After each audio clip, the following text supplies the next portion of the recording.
आईचा मृत्यू झाला, पण त्याची बातमी त्यांच्या पोटच्या मुलांना नव्हती. पूर्ण आठवडा झाला होता. जेव्हा विलास काकांनी ही बातमी अमितला सांगितली, तेव्हा त्याच्या पायाखालची जमीनच सरकली. विलास काका हैराण होऊन अमितकडे बघत होते. अमितने मान खाली घातली. विलास काकांना अजून पण विश्वासच बसत नव्हता. ते अमितकडे बघत म्हणाले, म्हणजे तुला अजून पण तुझ्या आईच्या निधनाची बातमी समजली नव्हती? अमित म्हणाला, नाही. विलास काका मनातल्या मनात बडबडत म्हणाले, खूप विचित्र गोष्ट. असं म्हणत त्यांनी रिक्षा थांबवली. त्यात सामान ठेवत म्हणाले, ठीक आहे, मी जातो. माझ्या ट्रेनची वेळ झाली आहे. तुझ्या आईच्या 13व्याला गावातच भेटू. असं म्हणत त्याची पाठ थोपटली आणि तिथून निघून गेले. अमित तिथेच खांबासारखा उभा होता. त्याला अजून पण विश्वासच बसत नव्हता. तेवढ्यात मागून गाडीचा हॉर्नचा आवाज ऐकून तो विचारातून बाहेर आला. त्याने बाईक चालू केली आणि उदास मनाने घरी निघाला. त्याला अचानक घरी परत आलेले बघून त्याची बायको रचना घाबरली. त्याच्यासाठी पाण्याचा ग्लास भरून घेऊन आली आणि त्याच्या बाजूला बसून काळजीत म्हणाली, अहो, काय झालं? तुमची तब्येत ठीक आहे ना? अमित उदास होऊन म्हणाला, हो. रचना म्हणाली, मग तुम्ही एवढ्या लवकर ऑफिसमधून घरी परत कसे आलात? बायकोने विचारल्यावर अमितचा घसा कोरडा पडला. तो भरल्या आवाजात म्हणाला, रचना, आई आपल्याला सोडून गेली. रचना हैराण होऊन म्हणाली, काय? कधी? कसं झालं? अमित म्हणाला, आठवडा झाला. रचना जवळजवळ ओरडत म्हणाली, काय? आठवडा झाला आणि आपल्याला आईंच्या मृत्यूची बातमीसुद्धा कळवली नाही. तुम्हाला ही बातमी कोणी सांगितली? अमित म्हणाला, आमचे एक लांबचे नातेवाईक विलास काका भेटले होते. ते काही कामासाठी इकडे आले होते. ऑफिसला जाताना अचानक रस्त्यात भेटले आणि त्यांनी ही बातमी सांगितली. रचना म्हणाली, अहो, पण ही खूप विचित्र गोष्ट आहे ना? तुमची आई वारली आणि त्याची बातमी तुम्हाला कळवली नाही. थोरल्या भाऊजींचा पण फोन आला नाही. म्हणजे त्यांना पण याबद्दल काहीच माहीत नाही आहे का? अमित भरल्या आवाजात म्हणाला, बहुतेक मला पण असंच वाटत आहे. त्याने भरल्या मनाने फोन घेतला आणि त्याच्या थोरल्या भावाला संदीपला फोन लावला. ही बातमी ऐकून संदीपला पण खूप मोठा धक्का बसला. तो म्हणाला, कमाल आहे. आई वारल्याची बातमी आपल्याला का कळवली नाही? तो म्हणाला, पण अमित, आजकाल तर प्रत्येक गावात PCO, STDच्या सुविधा उपलब्ध आहेत. विलास काकांना आईबद्दल काही चुकीची बातमी तर मिळाली नसेल ना? संदीपला या सगळ्यावर विश्वासच बसत नव्हता. अमित म्हणाला, नाही दादा, विलास काकांना आपल्या धाकट्या आत्याच्या घरातून फोन आला होता. त्यांच्या मुलीचं लग्न आत्ता 15 दिवसांपूर्वी झालं आहे. काही कारणांमुळे त्या आई वारली त्या दिवशी तिच्या अंतिम संस्काराला जाऊ शकले नव्हते. ते म्हणाले, आत्ता मी 13व्याला जाणार आहे. मला तर अजून पण विश्वासच बसत नाही की आपली आई वारली आणि तिच्या पोटच्या मुलांना याबद्दल काहीच माहीत नाही. संदीप म्हणाला, अमित, तू गावात फोन करून विचारलेस का? अमित म्हणाला, गावातल्या कुणाचाही नंबर माझ्याजवळ नाही. मग कुणाला विचारू? तुझ्याजवळ आहे का गावातल्या कुणाचा फोन नंबर? संदीप म्हणाला, मला पण माहीत नाही. मग आता आपल्याला याबद्दल कसे काय समजणार? अमित म्हणाला, दादा, आपण ताईला फोन करून याबद्दल विचारले तर? ती लोक आपल्यावर हसणार नाहीत ना? संदीप म्हणाला, असं करूया, वेगळ्या पद्धतीने विचारू. काहीतरी विचार करत संदीपने फोन कट केला. संदीपने फोन ठेवला. त्याच्या बायकोला नेहाला काहीतरी समजावून सांगितलं आणि त्याच्या बहिणीला श्वेताला फोन करायला सांगितला. नेहाने तिच्या नंदेला श्वेताला फोन केला. फोन घरात दुसरा कोणीतरी उचलला. तशी नेहा म्हणाली, हॅलो, श्वेता आहे का? मी तिची मैत्रीण विभा बोलत आहे. आजच या शहरात आले होते, म्हणून मी विचार केला की आलेच आहे तर तिला भेटून जावं. जरा तिच्याकडे फोन देता का? तिकडचे उत्तर ऐकल्यावर नेहा चकित होऊन म्हणाली, काय? कधी? अच्छा अच्छा, असं म्हणत तिने फोन ठेवून दिला. संदीप डोकं पकडून खाली बसला, कारण ही बातमी खरी होती. पण त्यांना का कळवली नव्हती? सगळ्या पाहुण्यांना कळवली होती. मग त्या भावाभावांना का कळवली नव्हती? आई वारल्याची बातमी पोटच्या मुलांना दिली नव्हती. तिच्या अंतिम संस्कारासाठी सगळे गावातले लोक पाहुणे आले असणार आणि तिची दोन्ही पोटची मुलं तिथं नव्हती. हे बघून सगळ्या गावांनी तोंडात शेण घातले असणार आणि चर्चा करत असणार, असं म्हणत त्याने लाजेने मान खाली घातली. धाकट्या भावाला फोन करून दोघांनी गावी जाण्याची तयारी सुरू केली. सगळे मिळून गावी ट्रेनने निघाले. संपूर्ण प्रवासात मन बेचैन झालं होतं. नेहा बेचैन होऊन म्हणाली, मला तर या सगळ्यात खूप मोठं कटकारस्थान वाटत आहे. बायकोचं बोलणं ऐकून संदीप म्हणाला, कसले कारस्थान? नेहा म्हणाली, आईंचे दागिने हडपण्याचे. संदीप म्हणाला, मला तुझं बोलणं समजलं नाही. नेहा म्हणाली, अहो सरळ साधी गोष्ट आहे. जर आपण त्या दिवशी गेलो असतो तर आईंचे दागिने आम्हा दोन्ही सुनांना भेटले असते ना. पण आता आम्ही दोघी नाही म्हटल्यावर कुणीतरी त्याच्यावर कब्जा केला असणार. संदीप हैराण होऊन म्हणाला, कुणी? नेहा तोंडातून विष ओकत म्हणाली, तिनेच, जी त्या दिवसापासून घरात ठाण मांडून बसले आहे. आणि मान खाली घालून विचारात बुडाला. दुसऱ्या दिवशी संदीप गावी पोहोचला. घराजवळ पोहोचल्यावर त्याने बघितलं तर त्याचे वडील बाहेर एका कोपऱ्यात उदास बसले होते. आजूबाजूला गावातले लोक आणि पाहुणे बसले होते. रिक्षातून उतरल्यावर संदीप वडिलांच्या मांडीवर डोकं ठेवून जोरजोरात रडायला लागला आणि म्हणाला, बाबा हे सगळं कसं झालं? आम्हाला तर बातमी पण कळवली नाही. त्याच्या वडिलांनी काहीच उत्तर दिलं नाही आणि भिंतीला डोकं टेकून डोळे बंद करून घेतले. इकडे नेहा घरात गेली आणि नंदेच्या श्वेताच्या गळ्यात पडून रडायला लागली. संदीप त्याच्या वडिलांना म्हणाला, बाबा गावात फोन आले आहेत. कमीत कमी आम्हाला एक फोन तरी करायचा होता. त्याचे वडील म्हणाले, केला पण असता. मग विचार केला, करून तरी काय फायदा, म्हणून केला नाही. संदीप तक्रार करत म्हणाला, पण का बाबा? त्याचे वडील म्हणाले, मला वाटलं यावेळी पण तुला सुट्टी मिळणार नाही. वडिलांचं बोलणं ऐकून त्यावेळी संदीपला असं वाटलं की भर चौकात त्याला उघडे करून 4 फटके मारले आहेत. तो दचकून म्हणाला, बाबा तुम्ही असा कसा काय विचार करू शकता? आईच्या मृत्यूची बातमी ऐकून आम्ही कुठल्याही परिस्थितीत आलो असतो. त्याचं बोलणं मध्येच थांबत त्याचे बाबा म्हणाले, आणि ती जिवंत असती तर? असं म्हणत त्यांचा आवाज भरून आला. संदीप काही बोलू शकला नाही. त्याला तोंड लपवायला पण जागा राहिली नाही. वडिलांच्या अशा बोलण्याची त्याने कल्पना पण केली नव्हती. त्याच्या वडिलांनी सगळ्यांच्या समोर त्याचे भांडे फोडले होते. तिथे बसलेले लोक त्यांचं हसू आवरत संदीपच्या अपमानाचा आनंद घेत होते. आता तर संदीपला तिथे बसणं पण मुश्किल झाले होते. पण उठून जाणार तरी कुठे?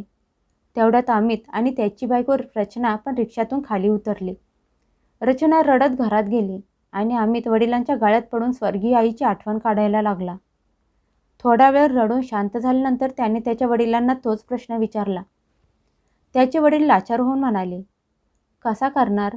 मी एकटा म्हातारा.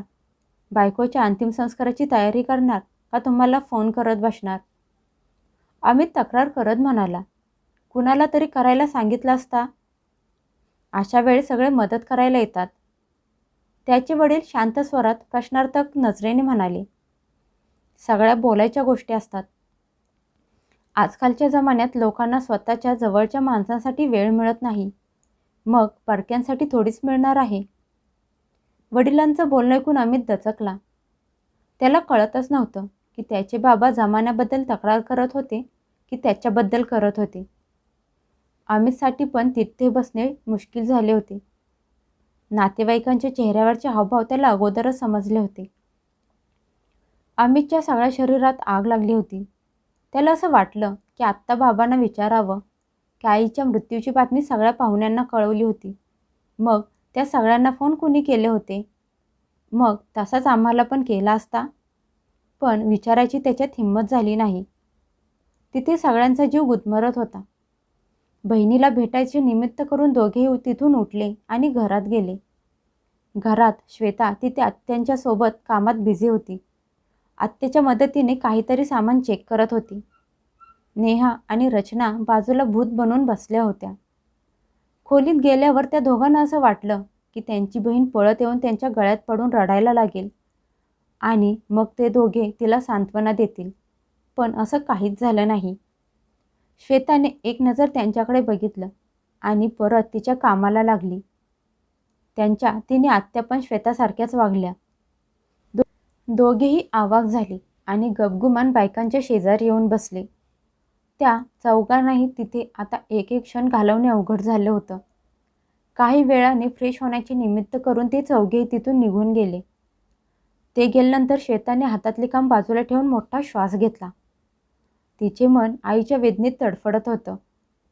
आई जाण्या अगोदरच 2 दिवसांपूर्वी श्वेता त्यांना भेटायला गेली होती. त्यावेळी तर तिची आई एकदम ठीक होती. श्वेताला आठवायला लागलं की तिचे वडील कसे रडून रडून तिला आईबद्दल सांगत होते. दिवसभर तर सगळं ठीक होतं, पण रात्री अचानक घाबरल्यासारखं व्हायला लागलं. बाबा डॉक्टरांना बोलवायला निघाले, तर आईने त्यांचा हात घट्ट पकडला आणि त्यांना स्वतःजवळ थांबवलं होतं. ती बाबांशी तोंडातल्या तोंडात काहीतरी बडबडत होती. बहुतेक तिला तिचं मरण दिसून आलं होतं. तिची इच्छा होती की तिच्या शेवटच्या क्षणी बाबा तिच्या जवळ असावेत. तिला भीती वाटत होती की बाबा डॉक्टरांना बोलवायला गेले आणि तिचा जीव गेला तर तिला शेवटचं बाबांना बघता पण येणार नाही.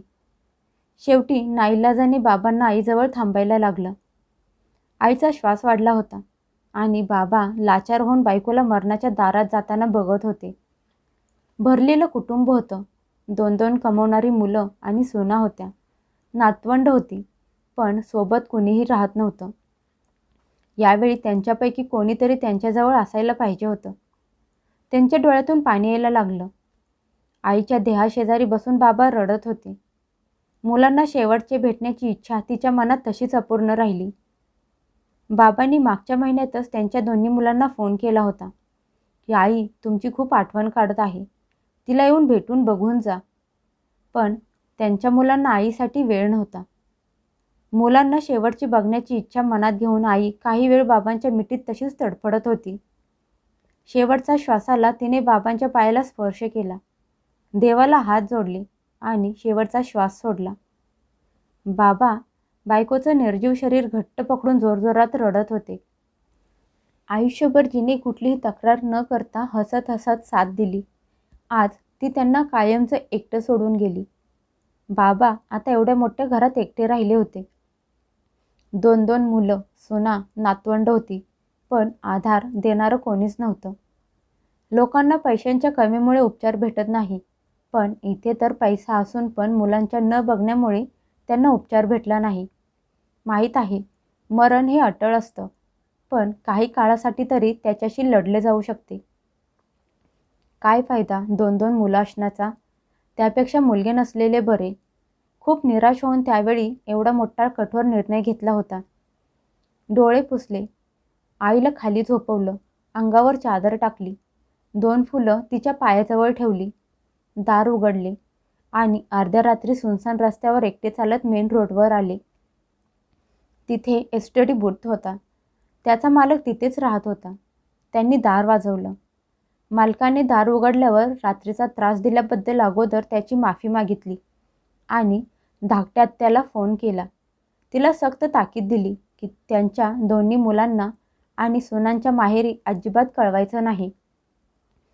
आत्याला फोन करून बाबा घरी परत आले. धाकटी आत्या जवळच्याच गावात राहत होती. ती अर्ध्या रात्री काकांच्या सोबत बाबांच्या जवळ आली आणि आल्या आल्या बाबांच्या गळ्यात पडून रडायला लागली. बाबा पण लहान मुलांच्या सारखे रडत होते.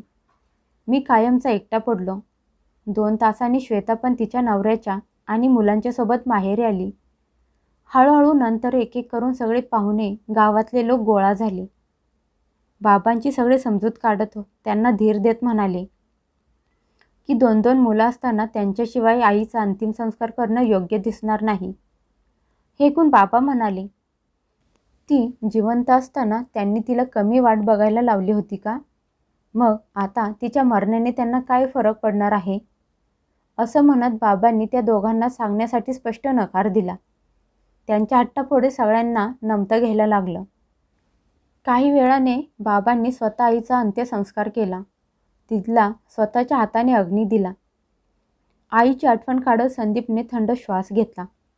घरात पूजा करण्यासाठी गुरुजी आले होते. सगळे पाहुणे, गावातले लोक घरात येऊन बसले होते. संदीप आणि अमित एका कोपऱ्यात खाली मान घालून बसले होते. त्यांचं मन खूप अशांत होतं. डोक्यात विचारांचं वादळ उठलं होतं. वडिलांच्या फक्त एका निर्णयाने त्याचे आणि अमितचे अस्तित्व नष्ट केलं होतं. दोघेही तोंड दाखवण्याच्या लायकीचे राहिले नव्हते.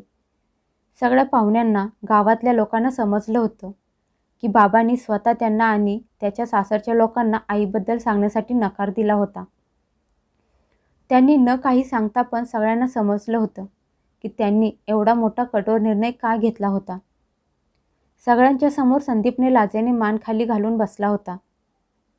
त्याच्यासमोर अजून पण एक मोठा प्रॉब्लेम होता की आईच्या 13व्याला परत सगळे पाहुणे येणार होते. तेव्हा तो सगळ्यांचा सामना कसा करणार होता आणि सगळ्यांच्या प्रश्नांना कसा सामोरा जाणार होता.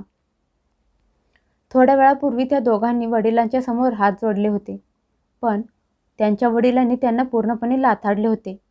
स्पष्ट म्हणाले होते, ज्यांनी जिवंतपणी कधी तिची सेवा केली नाही, तिच्या शब्दाचा मान ठेवला नाही, उलट सेवा करण्यापासून अंग बाजूला काढून घेतलं, मग आता इथे ढोंग करण्याचा काय अर्थ आहे. पाठ चालू असताना संदीप काहीतरी कामाचे निमित्त करून हळूच उठला आणि घरातून बाहेर निघून गेला. बाहेर लांब जाऊन त्याच्या आणि अमितच्या सासरी फोन केला आणि कमी शब्दात बाबांची नाराजगी सांगितली. दुसऱ्या दिवशी नेहा आणि रचनाच्या माहेरचे लोक गाड्या भरून आले आणि हात जोडून त्यांना मनवण्याचा प्रयत्न केला. त्याचे वडील सुनांच्या माहेरच्या लोकांना म्हणाले, तुम्ही उगाचच विचार करत आहात. माझ्या मनात कुणाबद्दल काहीच तक्रार नाही. रचनाचे वडील म्हणाले, आमच्याकडून अशी कुठली चूक झाली होती की तुम्ही विहीनबाईबद्दल आम्हाला कळवले नाही. संदीपचे वडील खूप सहजपणे टोमणा मारत म्हणाले, ज्यांचे मला फोन येत होते त्यांचे नंबर माझ्याजवळ होते. मग घाई गडबडीत त्यांनाच फोन केले. हे ऐकून दोन्ही मुलांचे सासरे गप्प झाले. काही वेळ शांत बसल्यानंतर रचनाचे वडील म्हणाले, हे लोक तुमच्यासोबत असे वागत होते याबद्दल आम्हाला काही कल्पनाच नव्हती. तुम्ही एकदा जरी आम्हाला फोन करून किंवा पत्र पाठवून सांगितलं असतं तर. संदीपचे वडील त्यांचं बोलणं तोडत म्हणाले, मला तर वाटलं होतं की तुमच्या सगळ्यांना याबद्दल माहीत आहे. गोष्टी सांभाळत असलेल्या बघून रचनाचे वडील म्हणाले, नाही, आम्हाला याबद्दल खरंच काहीच माहीत नव्हतं. संदीपचे वडील म्हणाले, खूप आश्चर्य वाटत आहे. तुमच्या मुली प्रत्येक सुट्टीला माहेर येतात, तेव्हा तुम्ही त्यांना कधी विचारलं नाही का की सासू सासऱ्यांच्या जवळ कधी राहायला जाता म्हणून? कधी विचारलं नाही का की सासू सासऱ्यांची नातवंडांच्या सोबत राहण्याची वेळ घालवण्याची इच्छा होत नाही का? दोन्ही सुनांचे वडील आणि पाहुण्यांच्या जवळ याचे काहीच उत्तर नव्हते. बाबांनी किती कमी शब्दात मुलांचे आणि सुनांचे वागणे सांगितले होते. सगळ्यांच्या माना लाजेने खाली गेल्या होत्या. बाबा थरथरत्या आवाजात म्हणाले, आई वडील मुलींना नक्की विचारत असतात की तिचे सासू सासरे तिच्यासोबत कसे वागतात, पण कधी हे विचारत नाहीत की तुम्ही तुमच्या सासू सासऱ्यांच्या सोबत कसे वागता. हे ऐकून तिथे असणारे सगळे लोक सुन्न झाले. उलट त्यांच्या सुनांच्या माहेरचे लोक तर खूप खुश असायचे की त्यांच्या मुलींना सासू सासऱ्यांचा कसलाच त्रास नाही. त्यांच्या संसारात खुश आहेत. त्यांचं घर स्वतःच्या मर्जीने चालवत आहेत. पण आज त्यांच्या सुना पण अशाच वागल्या तर? नुसता हा विचार करूनच त्यांचे मन कापायला लागले. दोघींच्या वडिलांनी त्यांच्या मुलींच्या वागण्याबद्दल संदीपच्या वडिलांची माफी मागितली आणि म्हणाले, आता त्या परत कधीच अशा वागणार नाहीत. संदीपचे वडील खूप आदराने म्हणाले, आता या सगळ्याची गरज पडणार नाही. मी दुसरा मार्ग शोधला आहे आणि ते सगळं बायकोच्या 13व्याच्या दिवशी समजेल. आल्याल्या आत्याच्या नवऱ्याने सांगितलं होतं की बाबांनी हे घर वृद्धाश्रमासाठी दान केलं आहे. आईचे दागिने विकून वृद्धाश्रमाच्या नावाने एफ.डी केले आहे आणि त्याच्या येणाऱ्या व्याजातून बाबा स्वतःचा निर्वाह करणार आहेत. त्यांच्यानंतर हे सगळं वृद्धाश्रमाचं होणार आहे. हे सगळं समजल्यावर दोन्ही मुलांनी आणि सुनांनी शरमेने मान खाली घातली. ही कहाणी आजच्या काळातली एक कटू सत्य परिस्थिती आहे. आजकालची मुलं, सुना आपल्या आईवडिलांना सोडून कुटुंबासोबत दुसऱ्या शहरात जाऊन राहतात. गरजेच्या वेळी पण त्यांच्या उपयोगी पडत नाहीत. हे माहीत असून पण की एक दिवस ते पण या वयात येणार आहेत आणि बिचारे आईवडील ज्यांनी कधी मुलांना स्वतःपासून लांब केलं नव्हतं, ते या वयात मुलांना, नातवंडांना एकदा बघण्यासाठी पण तरसून जातात.